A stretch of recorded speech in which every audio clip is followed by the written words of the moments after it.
बिस्मिल्लाहिर्रहमानिर्रहीम। अस्सलाम वालेकुम। आप देख रहे हैं पाकिस्तान न्यूज़। नादरीन, उम्मीद करता हूँ आप खैरियत से होंगे। नादरीन, ताकतवर जो लोग होते हैं वो जब चाहे जहाँ चाहे अपनी अदालतें लगाते हैं, अपना इंसाफ ले सकते हैं, जबर कर सकते हैं, जुल्म कर सकते हैं। जी नादरीन, आज पाकिस्तान में ऐसा ही हो रहा है। आज साइफ़र के हवाले से एक प्रोसीडिंग थी, तो उससे पहले मैं आपको बताना चाहूँगा कि ये 30 तारीख को इस्लामाबाद में 30 तारीख को इमरान खान साहब को पेश करना था एक स्पेशल कोर्ट जो सीक्रेट एक्ट के तहत बनाई गई है उस कोर्ट के अंदर। मगर रात गए एक नोटिफिकेशन के वज़ीर कानून की जानिब से इशू होता है कि सिक्योरिटी की वजह से इमरान खान का जो हियरिंग है वो अटक जेल में होगी। ये सबसे पहले तो जो कानूनदान ये बात कर रहे हैं ये सबसे पहले इलीगल है। कानून की हिस्ट्री में पाकिस्तान की तारीख में आज तक सीक्रेट एक्ट की इस तरह कोई भी प्रोसीडिंग नहीं हुई जो जेल के अंदर हो। मगर ये मुख्तलिफ केस इसलिए है क्योंकि सियासी इंतकाम एक शख्स से लिया जा रहा है। वो शख्स झुक नहीं रहा, वो शख्स उनकी बात नहीं मान रहा, जिसकी वजह से उनको तकलीफ़ और अजियत और नाइंसाफ़ी उनके साथ हो रही है। जी नादरीन, आज जब उन साइफ़र के हवाले से आज वहाँ पर जाना था तो सबसे पहले उनके वकला को बहुत तकलीफ़ हुई, क्योंकि किसी भी मुल्ज़िम को एक हक़ है अपने जो है वकला को हायर करे ताकि उनकी चीज़ें जो है वो कर सकें।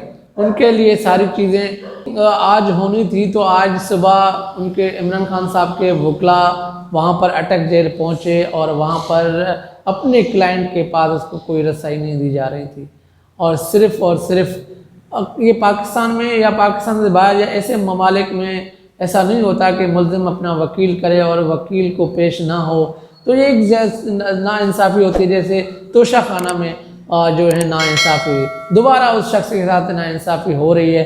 तो आज जब उनसे बात की कि हम वकील हैं, जो सलमान सफदर जो एक इमरान खान साहब के वकील थे और एक और वकील थे, दो वकला को वहाँ पर इजाज़त दी गई और इजाज़त देने के बाद जब वहाँ पर आज नाज़रीन पेश होते हैं तो एक नई चीज़ें सामने आती हैं। तो मेन चीज़ें मैं आपके साथ शेयर करूँगा। दो इम्पोर्टेंट चीज़ें ये थी कि आज जेल में जो एक तो उनको इंटर देर से किया गया, वो उनकी वकला को रसाई नहीं दी जा रही क्योंकि ये सरासर नाइंसाफ़ी है एक मुल्ज़िम के साथ, जो भी हो, ताकि गरीब हो या अमीर हो या कोई भी एक जायद हो, जब ताकतवर चाहे तो वो किसी का उसका हक़ भी छीन सकता है। मगर यहाँ पर उसके वकील को आज वहाँ पर पेश होते हैं तो उनको ये कहा जाता है, मैं आपको चीज़ें बता रहा हूँ कि आज के अंदर ऐसा क्या होता है कि जज साहब ने, जो स्पेशल कोर्ट के जज साहब हैं, उसने कहा कि दौरान समझ ये चीज़ बताई है कि 15 तारीख को गिरफ्तार FIA ने डाल दी थी। अब वो FIA मतलब पाकिस्तान में किसी को, एक सिंगल पर्सन को भी पता नहीं था कि इमरान खान साहब की जो है वो गिरफ्तारी डाली गई है 15 तारीख को। आप अंदाज़ा लगाएं ये तारीख। और एक तो इलीगल काम है, कोर्ट के अंदर हर चीज़ प्रोसीडिंग होती है, मगर कितनी भी सिक्योरिटी का खदशा क्यों ना हो, प्रोसीडिंग हमेशा कोर्ट में होती हैं और इमरान खान साहब पेश होते रहे हैं। तो ये इसमें अपने रिस्क पे भी पेश होते रहे हैं, मगर यहाँ पर ऐसा इसलिए नहीं हो रहा कि कहीं ना कहीं इमरान खान साहब को ज़हनी अजियत ना दी जाए तो उनको सुकून नहीं मिलता। तो FIA ने जिस्मानी रिमांड मांगा और मैंने इनकार कर दिया। ये जो जज हैं वो ये बता रहे हैं कि FIA ने मुझसे जो है इसका फिज़िकली जिस्मानी रिमांड मांगा और मैंने इनकार कर दिया। और मुल्ज़िम की गैर मौजूदगी में कैसे जिस्मानी रिमांड मांगा जा सकता है, ये वो जज कह रहा है जो वहाँ पर पेश भी नहीं, एक सिंगल पर्सन भी वहाँ पर मौजूद नहीं। अब अपना जज अपनी चीज़ों में खुद जो है वो बता रहा है कि जब वो बंदा ही वहाँ पर मौजूद नहीं है, एक शख्स ही वहाँ पर मौजूद नहीं है, तो वो केस कैसे प्रोसीड हो सकता है, उसकी रिमांड कैसे मांगी जा सकती है। नाज़रीन, ये नई चीज़ पाकिस्तान में शुरू हो गई है, मगर ये सामने ये चीज़ें आ रही हैं कि लोग कहते थे कि ज़ियाउल हक के दौर के अंदर ऐसी चीज़ें होती थी, मगर ज़ियाउल हक की बकायात जो है वो ये अभी जो है वो चीज़ें कर रही हैं। तो उसके बाद जो है जज साहब ने जुडिशल रिमांड कर दिया उसको। अब जुडिशल का मतलब ये होता है कि वहाँ पर FIA के हवाले नहीं होता, वो पुलिस के हवाले, कोर्ट के हवाले होता है। अब वो जब कोर्ट के हवाले होता है तो उससे कोई इन्वेस्टिगेशन नहीं होती, और इसमें ये हो जाता है कि उसके लिए बेल के लिए भी बंदा अप्लाई करता है। नाज़रीन, बात यहाँ पर ख़त्म नहीं होती। उसके बाद जज से गुजारिश की गई कि जनाब, हम तो आपकी अदालत से पूछते रहे क्या आपकी अदालत में रिमांड के लिए पेश किया गया, तो इनकार आया कि पेश नहीं किया गया, तो फिर कैसे रिमांड दी गई। अब ये सवालात उठने लगे हैं जब एक शख्स ही वहाँ पर मौजूद नहीं है और उसके बाद जो है आप रिमांड दे दी गई है। और उसके बाद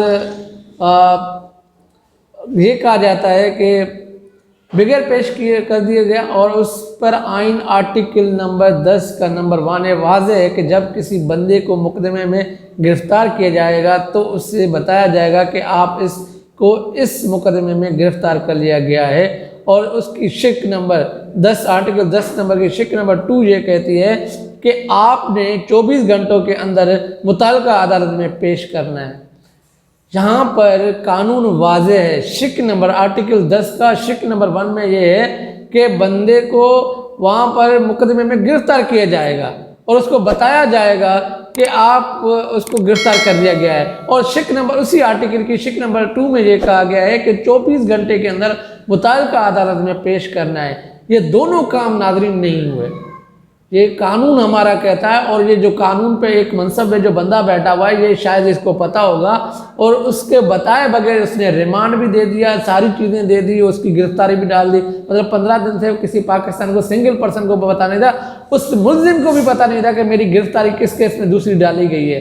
तो पाकिस्तान में ये जो कानून बनाया गया है, नया कानून बनाया गया है, आज जो इनके साथ तो हो रहा है, कल किसी और के साथ होगा तो फिर ये कहेंगे जबर और जुल्म है। मतलब मैंने आपको से शुरू में ये कहा कि ताकतवर जो भी चाहे वो कर सकता है, वो किसी भी तरीके से अपने मफाद, अपने मतलब निकाल सकता है।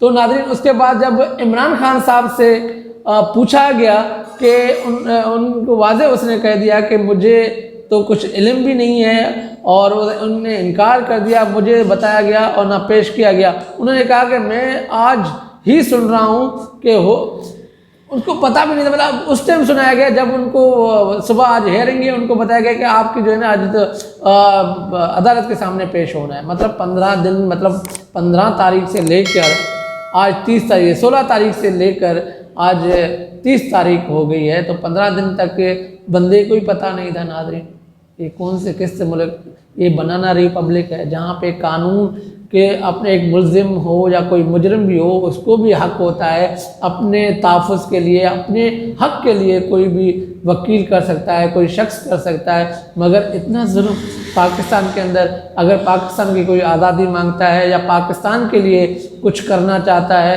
क्यों ऐसा क्यों है पाकिस्तान के अंदर? जो ताकतवर चाहेगा वही होगा, ये हमारी रिवायत बन चुकी है। क्या कोई एक बंदा अपनी आवाज़ उठाएगा तो उसको इस तरह उसकी तजलील की जाएगी, या उस शख्स को इस तरह बदनाम किया जाएगा, उसके ऊपर इस तरह केसेस बनाए जाएंगे कि वो अपनी आज़ादी क्यों मांग रहा है, अपने फैसले हम जो है क्यों बता रहा है। मतलब उनके फैसले हमारे ऊपर मुसलत होंगे, आवाम के ऊपर मुसलत होंगे, जो अनफेयर है। एक पाकिस्तान में कानून बना हुआ, उसी कानून के मुताबिक चीज़ें मुकम्मल नहीं हुई, तो उसमें सफदर साहब ने एक चीज़ें बताई कि साइफ़र क्या चीज़ होती है। साइफ़र एक सिंपल सी तरीक़ेकार ये होता है कि साइफ़र जो है ओरिजिनल होता है वो वज़ीर ख़ारजा के दफ्तर में, फ़ॉरेन ऑफिस में मौजूद होता है, जिसमें जो है राना सनाउल्लाह भी वादे कह दिया कि हमारा तो मौजूद है, सारी चीज़ें साइफ़र मौजूद है, मगर उसके बाद भी सारी चीज़ें हो रही हैं। और ये साइफ़र डिमोश किया गया था। 2 जो है सलामती काउंसिल की मीटिंग्स हुई, एक शहबाज शरीफ के दौर में, इमरान खान के दौर में। वहाँ पर एक कैबिनेट ने फैसला भी कर दिया कि इसको डिमोश करना है और उसका रिप्लाई देना है। जब डिमोश हो जाए, सारी चीज़ें हो जाए, तो वो सीक्रेट एक्ट नहीं रहता। मगर ये पता नहीं किस कानून के शिक के तहत जो है आज अदालत भी लगाई गई और आज उस मुल्ज़िम को गिरफ़्तार भी कर दिया गया है। मतलब पाकिस्तान में इस तरह ही चुरंगियाँ घूमती हैं और इस तरह ही लोगों को गुमराह किया जाता है। कल तक जो साइफ़र को झूठ समझ रहे थे, आज वो साइफ़र सच है। अगर साइफ़र सच है तो उनको फांसी लगाओ, जिसने रिजीम चेंज किया उनको पकड़ के लेकर आए। वो क्यों आज़ाद घूम रहे हैं? जिसने हक सच बताया उनको आपने जेल में डाला हुआ है। जो इसमें साजिश करते हैं, मुदाखलत करते हैं, आज वो आज़ाद क्यों हैं? तो ये साइफ़र का सिंपल केस इतना सादा सा केस है, इसमें कोई जान भी नहीं है और जिस तरह तोशा खाना है, बस सिर्फ ताकतवर के बात नहीं मानी जा रही जो वो चाह रहा है। मगर इस टाइम अवाम और उस पाकिस्तान तहरीक इंसाफ के चेयरमैन डट चुके हैं कि वो मुल्क नहीं छोड़ रहे। इसके लिए सबसे बड़ा सवाल हो चुका है कि उनकी चीज़ें कैसे हो रही होती हैं। तो ये तमाम तर चीज़ें थी जो मैंने आपके साथ शेयर की। अपना ख्याल रखिएगा। अल्लाह हाफ़िज़।